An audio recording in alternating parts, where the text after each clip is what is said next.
The Telltale Heart by Edgar Allan Poe, adapted by Sue Ellis. True, nervous, very, very dreadful nervous I had been, and am. But why will you say that I'm mad? The disease had sharpened my senses. It did not destroy them or make them dull. Above all, my sense of hearing was acute. I heard all things in heaven and in earth. How then am I mad? Listen. Observe how calmly I tell you the whole story. It is impossible to say how I first got the idea, but once I did, it haunted me day and night. I had no reason. I loved the old man. He had never wronged me. He had never insulted me. I didn't want his gold. I think it was his eye. Yes, it was his eye. He had the eye of a vulture, a pale blue eye, with a film over it. Whenever it looked at me, my blood ran cold, and so very gradually I made up my mind to take the life of the old man and get rid of his eye forever. Now this is the point. You think I'm mad. Madmen know nothing. But you should have seen me. You should have seen how wisely I went about my work. I was so careful. I showed such foresight. I was so cautious. I was never kinder to the old man than during the whole week before I killed him. Every night about midnight, I turned the latch of his door and opened it, oh, so gently. Then, when I opened it just enough for my head, I would put it in the lantern. The lantern showed no light. Its sides were closed. I moved it slowly, very slowly, so that I might not disturb the old man's sleep. It took me an hour. To place my whole head within the opening so far that I could see him as he lay upon his bed. And then so cautiously, oh, so cautiously, for the hinges creaked, I would open the lantern. One single thin ray of light from the lantern would fall on the old man's vulture eye. I did this for 7 long nights, every night at midnight, but the eye was always closed. So it was impossible to do my work, for it was not the old man who annoyed me, but his evil eye. And every morning when the day broke, I went boldly into his room. I spoke bravely to him, calling him by his name in a hearty tone, inquiring how he had spent the night. He had no reason to suspect that I had been looking in on him while he slept. On the 8th night I was even more cautious in opening the door. The minute hand of the watch moves more quickly than mine did. Never before that night had I felt my own power and wisdom. I could sacredly contain my feelings of triumph.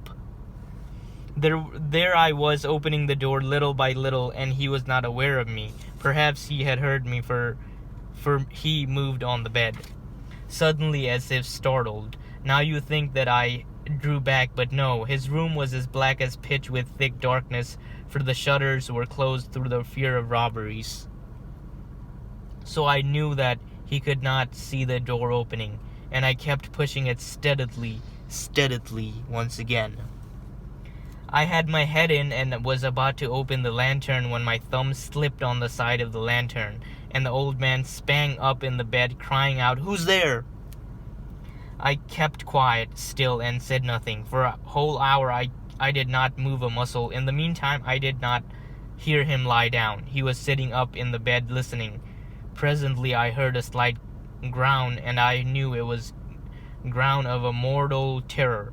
It was the sound of fear from the bottom of the soul. I knew it well myself. Many a night I have felt those same terrors. I knew what the old man felt and pitied him, although I chuckled in my heart. I knew that he had been lying awake ever since the first slight noise when he had turned in the bed. His fears had become continuing to grow upon him. He had been trying to talk himself out of things, but he could not. He could feel, although he could not see or hear it. my head's present in his room. When I waited a long time very patiently without hearing him lie down, I decided to open a very little crack in the lantern. So I had opened it. You cannot imagine how careful until a single dim ray like the thread of the spider shot up from the crack and fell precisely upon the vulture eye. It was open, wide open, and I grew furious as I gazed upon it. I saw it perfectly clear, all a dull blue. It had a hideous veil over it and chilled the very center of my bones. But I could see nothing of the old man's face or body, for I had directed the ray as if by instinct precisely on that eye. And now, have I not told you that what you mistake for my madness is only the extreme sharpness of my senses? Now I say there came to my ears a low, dual, quick sound, such as ticking clock makes when covered in cotton. I knew that sound too well. It was beating of the old man's heart. But even yet I kept still. I sacredly breathed.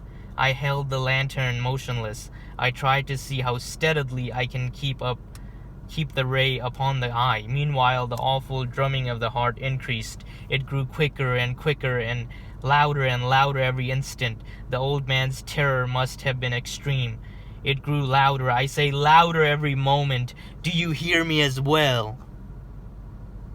I have told you that I'm nervous, so I am. And now at the dead hour of the night, amid the awful silence of that old house, this strange noise began to terrify me.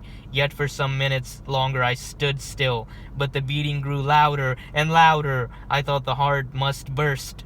And now a new fear seized me. The sound would be heard by a neighbor. The old man's hour had come. With a loud yell, I thrust open the lantern and leaped into the room. I threw open. He shrieked once and once only. In an instant I dragged him to the floor and pulled the heavy bed over him. But for many minutes the heart beat on with a muffled sound. This, however, did not worry me. It would not be heard through the wall. Finally it stopped. The old man was dead. I removed the bed and looked at his corpse.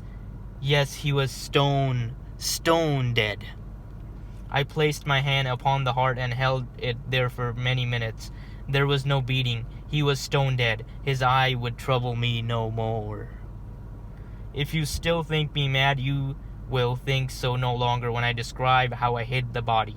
The night was ending, and I worked fast in the silence. First I cut up the corpse. I cut off the head and the arms and the legs. I then took the 3 boards from the floor of the room and hid the body parts. Then I replaced the boards so cleverly and carefully that no human eye, not even his, could have noticed anything wrong. There was nothing to wash out, no stain of any kind, not even blood. I had been too cautious for that. A tub had caught all. Ha ha. When I ended my work, it was 4 o'clock, still dark as midnight. As the bell sounded the hour, there came a knocking at the street door. I went down to open it with a light heart for what I had now to fear. 3 men entered who introduced themselves as police officers. A shriek had been heard by a neighbor during the night. That neighbor had called the police and they came to search the house. I smiled for what I had to fear. I welcomed the gentleman. The shriek, I said, was my own in a dream. The old man I mentioned had gone out of the country. I took my visitors all over the house. I took them to search well. I led them finally to his room. I felt so confident that I brought chairs into the room and told them to rest here. I myself boldly put my chair upon the very spot under which I'd buried the corpse of the victim. The officers were very satisfied.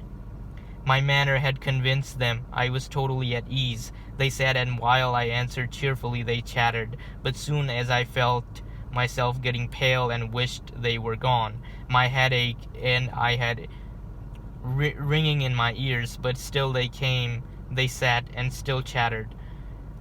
The ringing became more distant. It continued and became more distant. I talked more freely to get of the feeling, but it continued and got closer, until finally I found that noise was not within my ears. I now grew very pale, but I talked faster and louder, yet the sound increased, and what could I do? It was a low, dual, quick sound, much like ticking clock sounds when covered in cotton. I gasped for breath, and yet the officers didn't hear it. I talked more quickly and more emotionally, but the noise steadily increased. Why wouldn't they leave? I paced the floor as if excited by the conversation, but the noise kept increasing. What could I do? I foamed, I raged, I swore, I swung my chair and escaped it on the boards, but the noise aroused again and continuously increased. It grew louder, and louder. And still the man chattered pleasantly and smiled. Was it possible that they didn't hear it? No, they heard. They suspect, they knew. They were laughing at my horror. This, I thought, and this, I think, but anything was better than this agony. I could not bear those smiles any longer. I felt that I must scream or die, and now again, listen, louder. Villains, I shrieked. Pretend no more. I admit the deed. Tear up the planks, here, it is the beating of the hideous heart.